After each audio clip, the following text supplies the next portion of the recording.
Hello everybody, this is Yash Pandit here and I welcome you all to the Catalyst Group YouTube channel. आज हम discussion करने वाले एक बहुत इंपॉर्टेंट टॉपिक पे। पिछले कुछ टाइम से बहुत सारे बच्चों ने, बहुत सारे स्टूडेंट्स ने, बहुत सारे लोगों ने मुझे इंस्टाग्राम पे पर्सनली मैसेज करा है और बोला है कि सर हम एक कोई चीज पढ़ते हैं और फिर उस चीज को भूल जाते हैं, उस चीज को भूलने लग जाते हैं, लंबे टाइम तक याद नहीं रख पाते हैं। चाहे वो कोई सब्जेक्ट हो, जो सब्जेक्ट हमने प्रिपेयर किया हो, चाहे वो कोई इक्वेशन हो, चाहे हमारे ऑफिस से रिलेटेड कोई वर्क हो, हम एक बार कोई चीज करते हैं उसके बाद उस चीज को भूलने लग जाते हैं। तो इस चीज का कोई साइंटिफिक सॉल्यूशन, जैसे आप बताते हो कोई सॉल्यूशन अगर हो सकता है तो वो सॉल्यूशन हमारे लिए बहुत हेल्पफुल होगा। तो मैंने इस चीज को सोचा और याद किया कि मैं कैसे अप्लाई करता था चीजें, मैं कैसे याद करता था चीजें, और आज जब पढ़ाता हूं स्टूडेंट्स को तो किस चीज का यूज करके पढ़ाता हूं। आज मैं वो दो इंपॉर्टेंट टिप्स आपको बताने वाला हूं, जिस चीज को अगर आप अप्लाई करोगे तो गारंटीड 100% रिजल्ट आपको मिलेगा, मजा आ जाएगा, फील आ जाएगी आपको। एक बार अप्लाई करके बस देख लेना। उससे पहले अगर आपको कोई कंफ्यूजन होता है, कोई डाउट होता है, कुछ भी लगता है, तो इंस्टाग्राम पे आप डायरेक्टली कैटलिस्ट ऑफिशियल के नाम से मेरा पेज है, उसको फॉलो करके उस पर मैसेज कर सकते हो। किसी पर्टिकुलर टॉपिक पे अगर आपको कोई भी कंफ्यूजन लगता है कि सर इस पे वीडियो बना दीजिए, इसका सॉल्यूशन देने की कोशिश करिए, तो I will definitely be helping you out. मैं कोशिश करूंगा साइकोलॉजिकली प्रूव्ड सॉल्यूशन जो मैं हमेशा आपको देता हूं, जो चीज इफेक्टिव होती है, प्रैक्टिकल होती है और जिस चीज को अप्लाई किया जा सकता है। तो स्टार्ट करते हैं पहली टिप से। आपने ये चीज नोटिस की होगी कि यार आप बार बार पढ़ते हो, उसके बाद एग्जाम देख के आते हो, फिर एग्जाम के बाद तुरंत वो चीज भूल जाते हो। बट कुछ स्टूडेंट्स ऐसे होते हैं जो लॉन्ग टर्म के लिए चीजों को याद रखते हैं। तो ऐसा क्यों होता है? कुछ स्टूडेंट्स ऐसे होते हैं जो क्लास में सबसे पहले आंसर दे देते हैं, यार मैं आंसर नहीं दे पाता हूं। ऐसा क्यों होता है? समझो चीजों को। पहली इंपॉर्टेंट चीज ये, हमें वो चीज समझ में पहले आती है जिस चीज में हमारा मन लग जाता है, जो चीज हमें अच्छी लग जाती है, जो चीज हमें अच्छी लगती है। बोलते हैं ना सर ये सब्जेक्ट तो बहुत ईजी है। ईजी और टफ कुछ नहीं होता है। वो चीज ईजी होती है जो चीज समझ में आ जाती है, वो चीज टफ हो जाती है जो चीज समझ में नहीं आ रही होती। समझ में वो चीज नहीं आ रही होती जो अच्छी नहीं लग रही होती है। हमें सबसे पहले जो चीज पढ़नी है उसको अच्छा लगाना है। पर अच्छा किसको लगता है? अच्छा दिमाग को लगता है, अच्छा ब्रेन को लगता है। दिमाग जब किसी चीज को एक्सेप्ट करता है ना, तो उसके लिए रिएक्शन देता है। वो रिएक्शन दो तरीके के होते हैं, या तो वो रिएक्शन हाँ अच्छी चीज है, या नहीं यार ये नहीं अच्छी चीज है। तो अच्छी चीज वाला रिएक्शन आपको दिमाग के अंदर से निकालना है। वो लेने के लिए, वो रिएक्शन दिमाग से दिलवाने के लिए, ध्यान से सुनना बात को, बहुत साइंटिफिक चीज है, अगर अप्लाई करोगे तो गारंटी रिजल्ट मिलेगा। फिर से बोल रहा हूं, वो दिमाग को चीज अच्छा लगाने के लिए आपको सबसे पहले जो करना है वो ये कि जो चीज आप पढ़ रहे हो उस चीज को डायरेक्टली ना पढ़ के उसके पीछे की कहानी पहले पढ़ लो।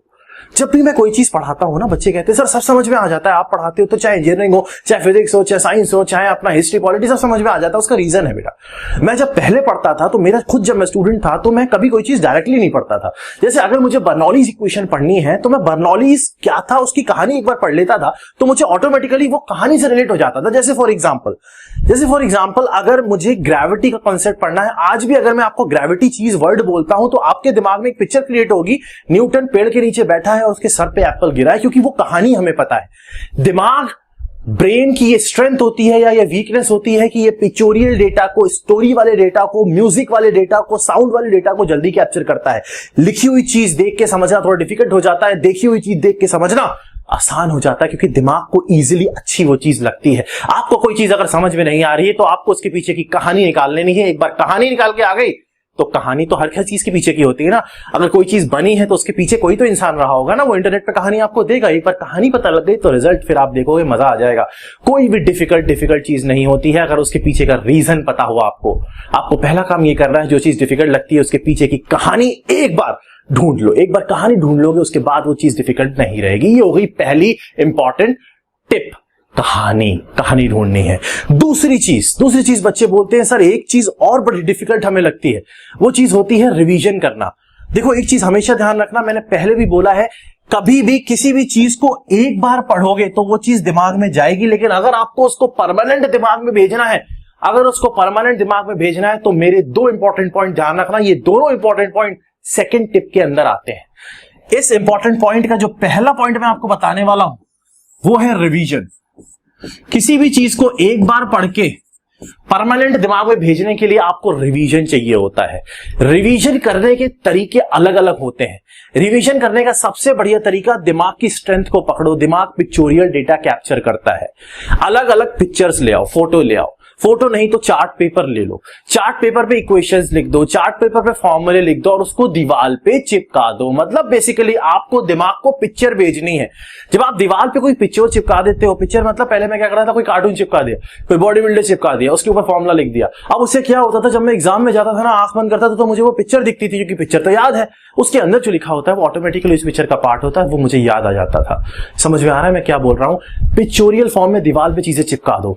अगर नोट्स भी बनाते हो तो माइंड मैप फॉर्म से बनाओ। मैंने हमेशा हर चीज में बोला है, अगर आपको माइंड मैप का एग्जांपल वीडियो चाहिए तो पहले वाले पिन कमेंट में आपको मिल जाएगा, उसको जाके देख सकते हो कि माइंड मैपिंग कैसे करते हैं। पिक्चोरियल फॉर्म में चीजों को बनाओ और उसके बाद रिवीजन करो। रिवीजन करने का सबसे इंपॉर्टेंट तरीका होता है तीसरे दिन, 5वें दिन, 7वें दिन और फिर 9वें दिन, कम से कम 4 बार। एक और होता है, बट अगर आप 4 बार भी किसी चीज को रिवाइज कर लोगे, अगर आप फोटो की फॉर्म में बनाओगे तो जल्दी रिवीजन होगा। अगर आप 4 बार भी किसी चीज को रिवाइज कर लोगे तो वो चीज आपके दिमाग में बैठ जाएगी और उसके पीछे की कहानी अगर आपको याद है तो फिर तो वो चिपक गई दिमाग में, जिंदगी भर नहीं भूलोगे उस चीज को। 1 2 3 4 याद है ना अभी तक, ABCD याद है ना अभी तक, क्योंकि वो बचपन में पढ़ा था। बचपन में बहुत कहानियां होती चीजों के आसपास, और 10 बार पढ़ा था कम से कम, 50 बार पढ़ा था कम से कम।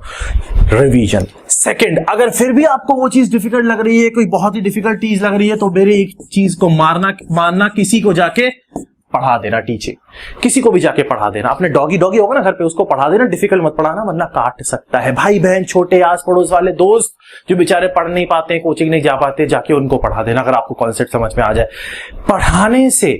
पढ़ाने से आपकी नॉलेज 10 गुना बढ़ेगी। मुझे 10 साल हो गए पढ़ाते हुए, लेकिन आज भी अगर मैं पढ़ा रहा होता तो हर बार पढ़ाते पढ़ाते कोई ना कोई नई ट्रिक, नया तरीका निकल के आता है जो मुझे भी लगता है अच्छा ये ऐसे भी समझाया जा सकता है, इसको इस तरीके से भी समझाया जा सकता है। पढ़ाना एक ऐसी चीज है जो आपकी नॉलेज को और बढ़ाती है। पुराने लोग बोल के गए हैं ना, ज्ञान बांटने से बढ़ता है। बिल्कुल सही, करेक्ट बोल के गए हैं। छुपाने से चीज खत्म हो जाती है, बांटने से चीजें बढ़ती है। तो आपको सिर्फ 2 इंपॉर्टेंट चीज ध्यान रखनी है जिसको मैंने आपको समझाया है। पहले किसी भी थ्योरी, किसी भी फॉर्मूले, किसी भी कठिन चीज के पीछे की कहानी ढूंढ लो, इंटरनेट पे मिल जाएगी। नहीं मिलती है कहानी तो बना लो यार, कि यार एक बर्नौली आदमी था, उसने इक्वेशन दी थी। अच्छा, बर्नौली ने क्यों इक्वेशन दी थी? क्योंकि उसके भाई से लड़ाई हो गई थी। क्यों उसके भाई से लड़ाई हो गई थी? उसने कुछ भी छीन लिया था, उसके पड़ोसी से लड़ाई हो गई थी, उसका कोई चुरा के कुछ भाग गया था, तो उसने सोचा मैं एक इक्वेशन बनाऊंगा, उस इक्वेशन से उस चीज को समझाऊंगा। तो कहानी बना के चीजों को याद करने की चीजें तरीका अपनाओ। दिमाग चीजों को कहानी की फॉर्म में जल्दी पकड़ता है। कोई स्टोरी सुनाऊंगा ना मैं आपको, तो आप उस चीज में खो जाओगे, स्टोरी में खो जाओगे, चीजें कैप्चर करने लग जाओगे, क्योंकि आप दिमाग को एक्टिवेट कर रहे हो उस समय, आंखों को एक्टिवेट नहीं कर रहे हो उस समय। समझ में आ रहा होगा। रिवीजन करने का एक और शानदार तरीका जो मैं यूज करता था, थ्योरेटिकल क्वेश्चंस के लिए आप यूज कर सकते हो। थ्योरी क्वेश्चन के लिए रिकॉर्डिंग आप क्या कर सकते हो, मैं इसको यूज करता था। अपने लैंग्वेज में एक आंसर को रिकॉर्ड कर लो। आपके पास छोटा वाला आता है, 200 रुपए का बढ़िया वाला वॉकपेन आता है, मैं यूज करता था। रिकॉर्ड कर लो और उसको कान में लगा के 3 बार सुन लो। देखो मैं लिख के दे रहा हूं, लिख के दे देता हूं कि गारंटी 100% याद हो जाएगा। वो पूरा का पूरा आंसर करके देख लेना, फिर बताना मुझे। ये इंपॉर्टेंट 2 टिप्स, रिवीजन के 2 टिप्स अलग से बता दिए मैंने आपको। रिवीजन कैसे करना है, पिक्चर चिपका के करना है, म्यूजिक सुन के करना है। म्यूजिक मतलब गाने नहीं सुनने। एक चीज और ध्यान रखना, आपने नोटिस किया होगा कभी कभी आप पंजाबी गाना सुन के पूरा याद कर लेते हो, आपको पंजाबी आती भी नहीं है, आप पंजाबी हो भी नहीं, तब भी आपको पूरा गाना पंजाबी विद लिरिक्स याद हो जाता है। क्यों? क्योंकि आप उसको 10 बार सुनते हो, दिमाग को अच्छा लगता है, दिमाग रिएक्शन देके कहता है यार बढ़िया चीज है, एक्सेप्ट करो। वो बढ़िया चीज क्यों है? क्योंकि आपने उसको बार बार सुना और आपको मजा आ रहा है वो चीज करने में। कभी कभी कोई गाना ऐसा होता है 10 बार सुन लेते हो, पहली बार सुन के अच्छा नहीं लगता, 10 बार सुनने के बाद अच्छा लगने लग जाता है, क्योंकि वो बार बार वो चीज करते हैं। रिवीजन समझ में आ रहा है ना? बार बार दिमाग, ब्रेन, ये बॉडी एक मशीन है। इस मशीन को जिस तरीके से चलाओगे ये वैसे ही चलेगी, और ये वैसे ही चलेगी जो इसके अंदर आप इनपुट दोगे। तो ये मेरी 2 टिप्स को अप्लाई करके देखना, सिलेक्शन गारंटी होगा अगर आप प्रॉपर तरीके से इनको अप्लाई करोगे और प्रॉपर तरीके से पढ़ाई करोगे और प्रॉपर तरीके से लाइफ पे आगे बढ़ोगे with motivation, dedication and devotion, साथ में कंसंट्रेशन। ये सब चीजें मिला के ये 2 टिप को अप्लाई करना और रिजल्ट मुझे बताना 1 महीने के बाद कि सर मजा आ गया। Thank you.